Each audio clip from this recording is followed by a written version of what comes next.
प्रत्येक विचार हे एक व्हायब्रेशन आहे.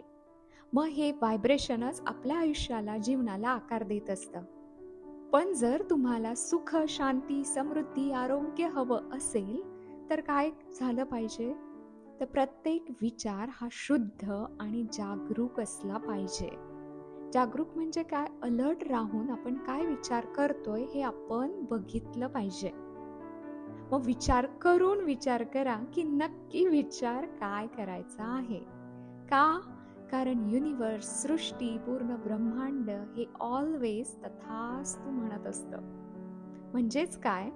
की ज्या जाणीवेत मी आहे, ज्या विचारांमध्ये मी आहे, ती जाणीव ते मला परत देणार आहे वेगवेगळ्या स्वरूपात. त्यालाच म्हणतात मॅनिफेस्टेशन किंवा लॉ ऑफ अट्रॅक्शन. सो नक्की विचार हा आपला शुद्ध आणि जागरूक ठेवा. जे तुम्हाला आयुष्यात पाहिजे आहे तसेच विचार ठेवा.